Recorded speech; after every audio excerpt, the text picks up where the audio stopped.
ሰላም ጤና ይስጥልን የቻናላችን ቤተሰቦች እንደምን አረፈዳችሁ። ዓለምን ያስደነገጠ አዲስ ሰበር ዜና አሁን እጃችን ላይ ገብቷል። በኢራንና በእስራኤል መካከል እየተባባሰ የመጣው ግጭት አሁን ወደ ከፋ ደረጃ ተሸጋግሯል። ኢራን በወሰደችው ድንገተኛ የጥቃት እርምጃ ምክንያት በዓለም አቀፍ ደረጃ የነዳጅ ገበያ ተናውጧል። ይህ ክስተት በዓለም ኢኮኖሚ በጂኦፖለቲካውና በእያንዳንዳችን ኪስ ላይ ምን አይነት ተጽዕኖ ያሳድራል? እስካሁን የምናውቃቸውን ዝርዝር መረጃዎች ይዘንላችሁ ቀርበናል። እስከ መጨረሻው አብራችሁን ቆዩ።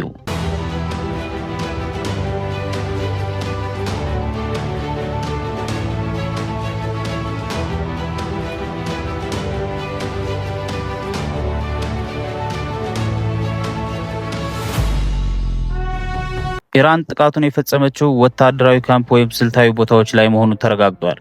ይህ እርምጃ ቀደም ሲል በሁለቱ ሀገራት መካከል የነበረውን የቃላት ጦርነት ወደ ቀጥታ ወታደራዊ ግጭት አሸጋግሮታል። የዓለም የነዳጅ ማከፋፈያ መስመሮችና የሆርሙዝ ባህረ ሰላጤ ስጋት ውስጥ በመውደቃቸው የዓለም የንግድ እንቅስቃሴ ከፍተኛ ስጋት አንዣቦበታል። ይህንን ተከትሎ በለንደንና በኒውዮርክ የነዳጅ ገበያዎች ላይ ታይቶ የማይታወቅ የዋጋ ጭማሪ ታይቷል። ጥቃቱ ከተፈጸመ ከጥቂት ሰዓታት በኋላ የነዳጅ ዋጋ ከ90 ወይም እስከ $100 በላይ መድረሱን መረጃዎች ያመለክታሉ። የኢኮኖሚ ተንታኞች እንደሚሉት ከሆነ ውጥረቱ የማይረግብ ከሆነና እስራኤል የአጸፋ እርምጃ የምትወስድ ከሆነ የነዳጅ ዋጋ ካልተጠበቀ ደረጃ በላይ ሊደርስ ይችላል። ይህ ደግሞ ዓለም በከፋ ደረጃ የማጓጓዝ ወጪን በመጨመር የሸቀጦችን ዋጋ ሰማይ ላይ ያደርሰው ይችላል። ዓለም አቀፉ ማህበረሰብ በከፍተኛ ስጋት ውስጥ ነው።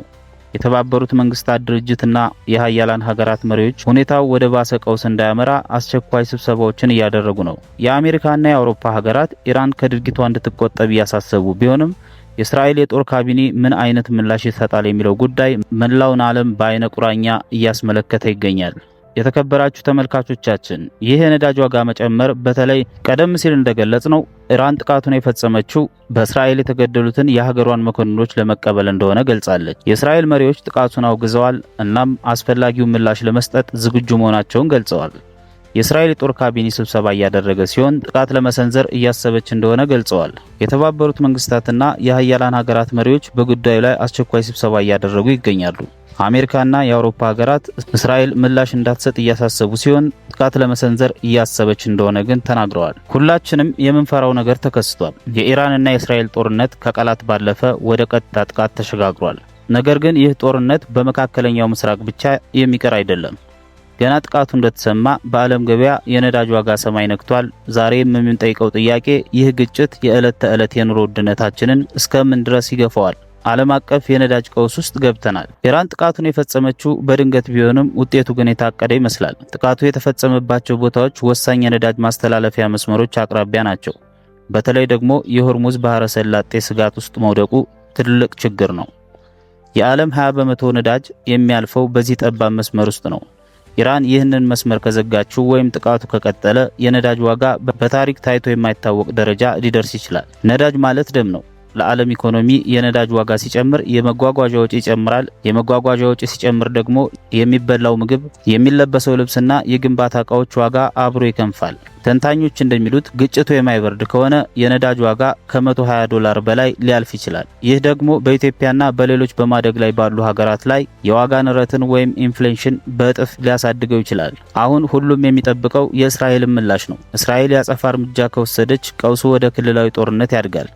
አሜሪካና ቻይና ገበያውን ለማረጋጋት የራሳቸውን ስትራቴጂካዊ ክምችት ሊለቁ ይችላሉ ተብሎ ቢጠበቅም የገበያው መናወጥ ግን በቀላሉ የሚቆም አይመስልም።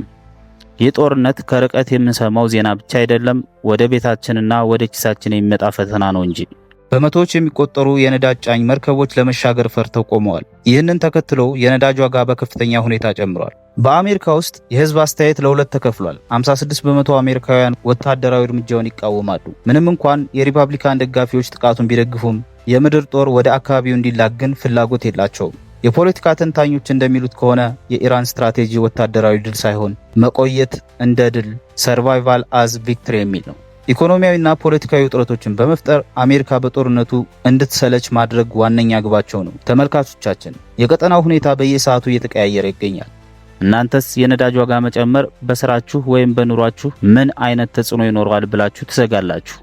መንግስትስ ምን አይነት ጥንቃቄ ማድረግ አለበት? በኮሜንት አሳውቁኝ። ለዛሬ የነበረን መረጃ ይህንን ይመስላል። መረጃው ጠቃሚ ሆኖ ካገኛችሁት ለሌሎች ሼር አድርጉት። እናንተስ በዚህ ጉዳይ ላይ ምን ትላላችሁ? ሐሳባችሁን በኮሜንት መስጫው አጋሩን። እንደዚህ ያሉ ወቅታዊ ታማኝ መረጃዎች በፍጥነት እንዲደርሷችሁ ቻናላችንን ሰብስክራይብ ማድረጋችሁን አትርሱ። የደወል ምልክቷንም በመጫን በየጊዜው አዳዲስ መረጃዎች እንዲደርሷችሁ አድርጉ።